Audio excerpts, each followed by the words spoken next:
To quote a really smart guy named Dan Matigue, unmitigated horsepucky. Unmitigated horsepucky.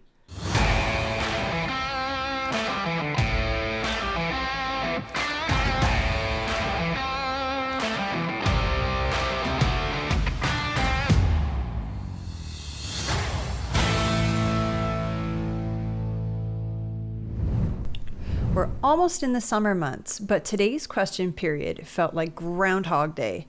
No matter how many different questions the Conservatives asked, the Liberals only had one answer. We're questioning whether the Liberals have come up with a new definition of insanity. Let's take a look. The member for Thornhill. The Prime Minister spent weeks parading around the country and promising Canadians he'd, quote, spend less. But the guy who was supposed to give us fiscal restraint dropped an 8% spending hike, after promising he'd cap government spending at 2%. A big broken promise and a $500 billion spending bill without an actual budget. He called himself an Ottawa outsider, but he's picking up pretty quick on the ways of old Liberal Ottawa. Businesses and households across the country spend their money and live within their means. Why can't the Prime Minister do the same? Minister of Finance. Mr. Speaker, I'd like to thank my colleague for the question. In fact, we have more good news, Mr. Speaker, for Canadians. In fact, Statistics Canada just announced this morning that the Canadian economy grew by 2.2% in the first quarter, Mr. Speaker. This is a plan that is working. This is a plan about building the strongest economy in the G7. This is about transforming our economy, Mr. Speaker. This is about an ambitious, a confident, and a prosperous Canada, Mr. Speaker. We will deliver for Canadians. To quote a really smart guy named Dan Matigue, unmitigated horsepucky. Unmitigated horsepucky. That's what that is. So, is it technically true that Canada's GDP grew by 2.2%? Yes. Why was that, Champagne? Well, this is why. GDP grew by 2.2% because businesses overspent in anticipation of the tariffs coming. That's what happened. So what do you mean by businesses overspent? So what they did is, because all of these tariffs were actually coming down the pipe when Trump was threatening them. Oh, so they bought extra materials and stuff ahead at the lower time. price. I see. Okay. So across Canada, businesses and organizations, they bulk bought all of this stuff because this was basically going to be the sale price before the tariffs actually came into effect. So they spent a whole bunch of more money in advance. And so what you're probably going to see is in the next quarter, you're going to see the impact of that. So that's going to swing most likely the other way because they don't need all of that material nearly as much because they've already pre-purchased it. Well, if you buy 6 months of material in January, you're not going to need to purchase again until July. Exactly. So for Champagne to say the plan's working, what do you mean the plan's working? That all of that happened prior to the election even happening. So you can't say that our plan is retroactively working when you weren't even in government when that happened. And the fact that, again, to remind Canadians why all of this is happening in the first place is because 10 years of bad financial policy put us in this position to be subject to these tariffs in the first place. And that was by the decisions of Justin Trudeau on the advice of Mark Carney since he entered the picture in 2020 as a financial advisor. The member for Thornhill.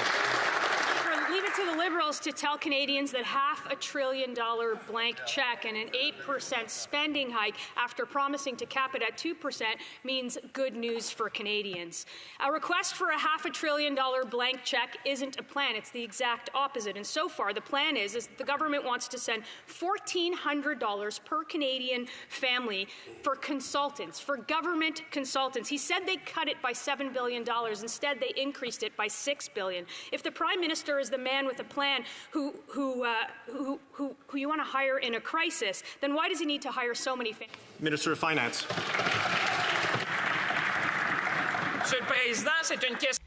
Mr. Speaker, this is an interesting question, but the real question this morning is how much the Canadian economy has grown over the last quarter. And the answer, 2.2%. Much higher than economists' predictions. So when you have a plan to grow the Canadian economy, to make it the strongest in the G7, to transform our economy, to have an ambitious and prosperous country, Mr. Speaker, well, that's what Canadians have asked for, and that's what we're delivering. So let's translate. Well, that's an interesting question, which is why I don't want to answer it. Right. But I think the more important thing is that the Liberals are just going to keep repeating this 2.2% increase in GDP, not tell us the actual reason why, as Ryan outlined. And now the mainstream media is going to be picking this up. So when you hear this from the people in your life or maybe even online, just let them know the reason is because businesses bulk bought before the tariffs took place. And there's probably going to be a decline in the GDP in the next quarter. Yeah, and that's called a market correction, folks, for when that actually happens. So it's going to be interesting to see what's going to happen here when the market corrects, because even if there is any legit organic positive growth in GDP, that's going to be offset by that market correction. And the other point that he slides in here is, well, it's much bigger than what economists predicted. Yeah, because economists didn't predict that Trump was going to slap all these tariffs all over the world. No economist predicted that. And when would that prediction have had to happen? Back in the fall. So, unmitigated horse pucky. I'll say it again. Unmitigated horse pucky. Speaker, if the government had a plan, they'd table a budget yesterday and tell Canadians exactly how their money is being spent. And of course, nothing says affordability like hiring the architect of the housing crisis to fix the problem here. The new housing minister let Vancouver home prices rise by 179% when he was in office. So I have a very simple question. Can he tell us how much of this government's inflationary spending, how much is each Canadian mortgage going to go up as a result? Minister of Finance. Mr. Speaker, I like this question period this Friday because we have so many good news for Canadians. It is interesting, the question, but the real question is that we have a plan and our plan is working. 2.2%, Mr. in terms of growth in the last quarter. This is what Canada is about. It's about investing in our people. It's about investing in our industry. It's about investing in Canada. Mr. Speaker, not only we have growth, but we always have a triple rating, a AAA credit rating, Mr. Speaker. One of the two countries in the G7. Imagine, Mr. Speaker, that's a confident Canada. That's an ambitious Canada. That's the Canada we'll build together. Well, already I think we see what this question period is going to be, which is touting this 2.2% GDP increase, and they're not going to answer any questions, same as the last Parliament, Parliament 44, and they're just going to keep on twisting these good news and avoiding the questions that Canadians deserve answers to. Well, I'm starting to wonder if the portfolio and the job of finance minister is to keep regurgitating the "we have a AAA credit rating" talking point, because seems like it. That's all Chrystia Freeland would say ad nauseum last year. But here's the problem, folks. They've been warned. The Liberal Party has been warned by some very, very reputable, financial analysis agencies that if you go forward with this spending plan, Canada will not have a AAA credit rating. But then what you'll see is Champagne will sound like, "Mr. Speaker, we have good news. We have a AA credit rating." Like, Yeah. I'm sorry, but no, that's not good news. And I'm not sure what we were really expecting. Maybe we were expecting this, but many Canadians were expecting something different because they voted Liberal again. And it's the same players, it's the same talking points, it's the same gaslighting. And unfortunately, I'm skeptical to see if anything will get done. he's not only a lawyer, he's a finance minister. Le député pour Louis Saint-Laurent. The honourable member for Louis Saint-Laurent, Akiawenrak. Well, Mr. Speaker, just a few weeks ago, all of these people were elected telling Canadians they would control spending. And on Tuesday, the King said that there would be new fiscal discipline with a maximum increase in spending of 2%. That was Tuesday morning. And then Tuesday afternoon, this government brought in new legislation. And actually, we saw that spending would go up by 8%. This new prime minister, who was supposed to be a global banker. Who would have thought he would do worse than the former drama teacher, Justin Trudeau? So my only question to the Minister of Finance is, can you stop channeling Justin Trudeau? Okay, that was a good zinger by Deltel. It was a good zinger. How is the banker, the financial genius, doing worse than the drama teacher? And it's a fair question. It's a fair question. And I'm not sure we're going to get a fair answer. I'm pretty sure we're going to hear about 2.2% again. Oh, most likely. Let's watch. The Honourable Minister of Finance. Well, I have a great deal of respect for my colleague, Mr. Speaker. He's a veteran MP. But I don't know why he wants to distract Canadians from today's good news. For once, the Conservatives should be happy on a Friday morning, Mr. Speaker. We're looking at 2.2% growth in Canada. That's higher than what economists were predicting. We have a plan to grow the Canadian economy. We have a plan to build tomorrow's economy. We have a plan for a strong Canada. That's exactly what we're doing. The Honourable Member for Louis Saint Laurent Akiawenrak. Yep. As predicted, it sounds like that's what the Liberals are going to do this question period. Just keep pushing that 2.2% GDP increase, and you watch. The mainstream or the legacy media is going to pick this up too, and that's what they're going to push out to Canadians. This may be a short question period, folks. Well, what's really going up, Mr. Speaker, what's going up by 36% is this Liberal government's spending on consultants. Already, last year, they were spending way too much, 20 billion, and yet now it's gone up to 26 billion. They have shown no ability to control spending. We can see that. Canadians want a government that controls spending. Why is the Minister of Finance refusing to table a budget? In fact, he was criticized by his leader last week. Will the Minister of Finance commit to tabling a budget this spring? The Honourable Minister of Finance. No, I'm sorry. The Honourable Minister, le Ministre. Oui, merci. The Honourable Minister. Thank you, Mr. Speaker. That's fine. I don't need my full title. I'd like to thank my colleague for his question. He mentioned drama, and I would just like to say that he also quite likes drama. We see him doing some pretty histrionic things during every question period. Well, we know that the Conservative platform wasn't worth the paper it was written on. We know that the Conservative platform wasn't worth the paper it was written on. That's why we stole it. Half of the Liberal platform was the Conservative platform. Right? So what does that say about your platform? if that's your opinion of it, so you're essentially saying your own platform was half garbage. But see, this is for, that statement was for specifically the Liberal voters, because they're not going to be paying attention that at least half of that platform was taken from the Conservative platform. They're just going to hear that fact that, oh, it's not worth the paper it's written on, and they're not going to bother to dig into it any further. Well, unfortunately, I think the Liberal voters aren't even watching question period at this point anymore. Possibly.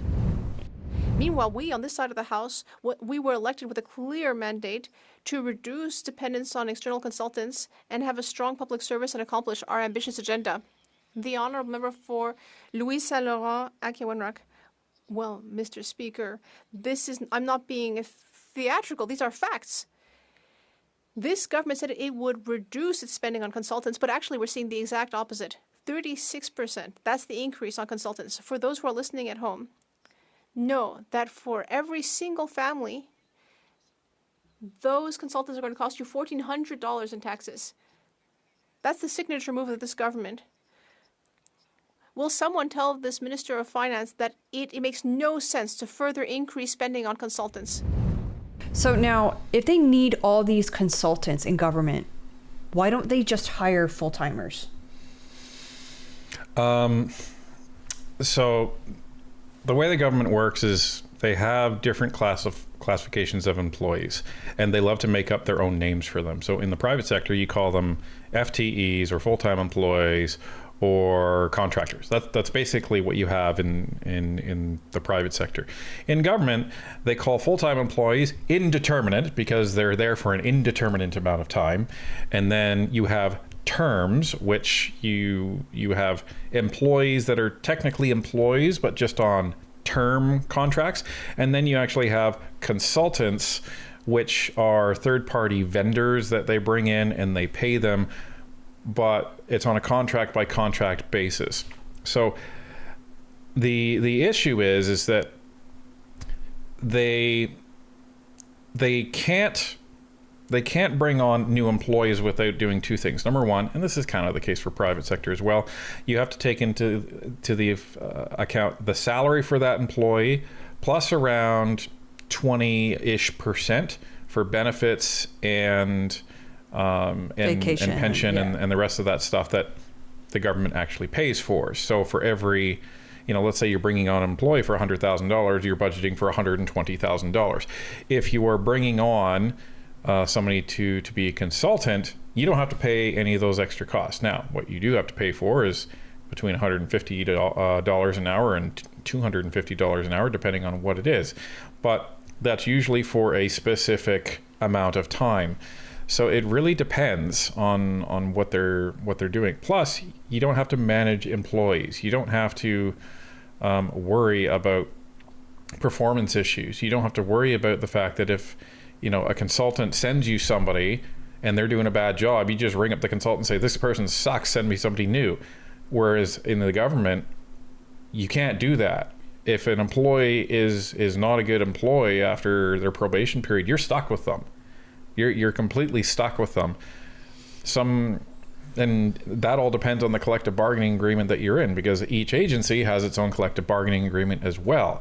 So it all depends on how discipline is structured within those collective bargaining agreements. In the good old private sector, if you don't have a union, you essentially go by the law. So it's 3 or 6 month probation period, and then you can performance manage somebody out, and that can usually be done within 6 months. But if the employee does something egregious enough, you can fire them right on the spot with cause. It's not so easy to do that in a unionized environment. The Honourable Minister of Government Transformation. Thank you, Mr. Speaker. Well, we have reduced our dependence on consultants, but we were also elected on a very strong mandate. A mandate to increase government efficiency, for example, by using new technologies. My colleague mentioned Canadian families. Well, this week we tabled a motion in the House, a measure in the House, to give back on average each Canadian family $840 in tax cuts. Will the Conservatives support that measure? It's only common sense. For Hastings, Lennox and Addington, and Tye and Denaga. The Prime Minister's first bill has shattered his spending promises. He was elected on a promise of financial transparency, accountability, and responsibility, and only 1 month later, he has already torn down that facade, treating taxpayer dollars like some seedy, secretive corporate bank account instead of the purse strings of this nation. Mr. Speaker, in what world can this Prime Minister justify spending $500 billion in taxpayer dollars without a budget? The President of the Treasury Board. Mr. Speaker, this new government is making sure that spending is being carefully managed and focused on our most pressing priorities. We will continue to review our spendings to make sure we are being efficient, effective, and focused on meeting the challenges and opportunities Canada faces. So, before we even get to the answer, I just want to call out Mark Miller. Mark Miller looks like he was picked last for the school sports team, and because in effect he wasn't even picked at all, because Mark Miller, former immigration minister and former Trudeau's buddy, former Trudeau's groomsman at his wedding party, is not in cabinet. Kind of looks good on him that Mr. Ego and Mr. Question period bully, who criticizes other MPs like to a pretty harsh degree. I think he said to Kevin Vuong, I don't even know what this guy's doing here. Well, he's doing there because right. He was elected. He did, yeah. So he was awful. So he's just sitting there and he's miserable to be in this government by the look of it. But anyway, let's just get to these answers. And before anyone says it, no, it's not surprising, but it's still just crazy to hear this car crash in slow motion. The blatant gaslighting that comes with these answers that they're reading off of these pages, it's insane. It's completely insane. They're saying, well, you know, we are being very careful with our spending. Really? But we're spending $6 billion more on consultants. And we're spending $500 billion and we're not putting together a budget. But, you know, we're being careful. Just trust us, bro. You know, as a family, when we need to be careful with our finances, we do an itemized budget. So why isn't the government doing that? Well, and we also take a look at things like I'm sure all of you do and say, you know what, maybe we can't do this. Maybe we can't afford this extra thing. Maybe we can't buy an extra toy, or maybe we can't buy extra clothes because we don't have the money and we don't want to go into debt. But this is not what the government's done. They've essentially just thrown all the money at the wall and said, yeah, well, we'll tell you what it's for later. This government's dismissive rhetoric does not stand up to scrutiny. They promised to cap spending at 2%, but hours later increased it by 8%. No fiscal anchor, no fiscal guardrails. We are in a fiscal freefall, and working-class Canadians are paying the bill, including nearly $1,400 per household spent on this Prime Minister's corporate consultant cronies. Mr. Speaker, it's insulting to Canadians. How is this Liberal government asking to spend $500 billion without a budget? President of the Treasury Board. Mr. Speaker, let's talk about the investments in the main. It includes important funding to support the Canadian forces, health services for First Nations, dental care, border services and immigration, veterans benefit and housing. The new government is investing in Canadians to build Canada strong. The member for Haliburton-Kawartha Lakes. Well, I think the opposition would know that if you guys put together an actual budget. We're investing in this stuff. But we're not going to tell you we're investing in this stuff because we're not putting together a budget. Yeah. And Canadians don't know either. They'll just have to take our word for it, I guess. If in any of the positions I was in, if I showed up in front of the executive leadership team, if I showed up in front of the board and I said, hey, everybody, I'm going to be spending $500 billion this year. I'm going to say, well, what is it? I'll tell you in 6 months after I've spent it. You know what would happen? Well, and that's what the government is doing right now. They're taking our money. We don't have an option about it. You have to pay your taxes, right? And they're taking our money saying, okay, we're going to spend almost $500 billion with a T, $1 trillion.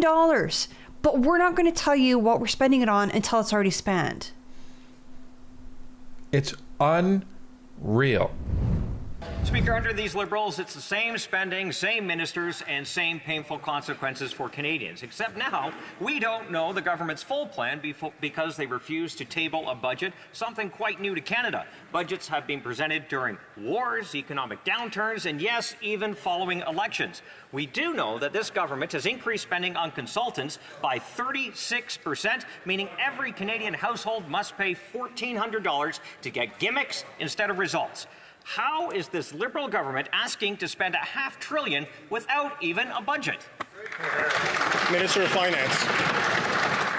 Mr. Speaker, it's the same old Conservative, but with new slogan, Mr. Speaker. We're just a week in this House, and they're coming back with slogan. On this side of the House, Canadians watching at home know they can trust us, Mr. Speaker, because we promise and we deliver. We promise to be there for Canadians, and the first thing we delivered, Mr. Speaker, was a tax cut for 22 million Canadians. There are people in this riding watching today, and they're going to thank this new Liberal government, Mr. Speaker, to make their life more affordable. But we have even more good news, Mr. Speaker. We're removing the GST on new homes for first-time home buyers up to $1 million, Mr. Speaker. This is The member for Haliburton-Kawartha Lakes. Well, Speaker, I don't think asking for a budget on behalf of Canadians is a slogan, and actually something Canada has always had, is a budget. In fact, this government has spent spent $330,000 just on consultants to rebrand a Crown corporation. The goal of that name change is to get people real excited about high-speed rail from Toronto to Quebec City. People in my area have grown quite tired of waiting decades for this project to become reality. So when will the government actually get shovels in the ground instead of padding the pockets of well-connected Liberal consultants? Minister of Transport. I am glad to have the Conservatives finally talking about supporting big nation-building projects. At a time when our economy is being battered by U.S. tariffs, that is exactly what we need. Now is the time to get shovels in the ground. Now is the time to build high-speed rail. Now is the time to build Canada. That is what the Prime Minister will be talking about with premiers in Saskatoon. That is going to be what is in the bill that we will be presenting in this session, and we're going to count on the Conservatives to support that. There's a lot there, but a lot of this is repetitive. But I love the fact that Jamie Schmale completely skewered Champagne by saying, how is it a slogan to ask for a budget? That's not a slogan. It's literally day-to-day operation in the government. And, you know, any serious organization that operates not just in Canada, but in the world. Well, I think that anything the Liberals don't want to answer, they're going to call a slogan from the Conservatives. Right. But I just want to point out what Chrystia Freeland said, because if you weren't listening very carefully, you might have missed it. What she essentially said is that our economy is being battered by the American tariffs. But you guys just finished saying that our economy was up 2.2%, and this is a good thing. Yeah, so is it... Which is it? Is the economy doing great because it's up 2.2%, or is it being battered by Trump and his tariffs? But this is the doublespeak that the Liberals are guilty of. Right, and this is the craziness. This is the short circuit garbage that they are spewing out to make Canadians try and just reconcile those two completely opposite statements, and then it ends up short-circuiting your brains, so you just say, okay, well, obviously something's going on here. I don't want to think about this anymore. I'm just going to move on. Well, it's whichever one benefits them in the moment. If it's beneficial for them to say that, look, our GDP is up 2.2%, then that's what the truth is. If it benefits them to say, like, look at our economy, we're being hit so hard by the American tariffs, then that's what the truth is in that moment. You can't make heads or tails of it. Well, and earlier, Champagne said, the plan is working. The plan is working. We're up by 2.2%. But then Chrystia Freeland just says we're getting hit by these tariffs. Like, you can't have it both ways, Liberals, even though you're going to desperately try.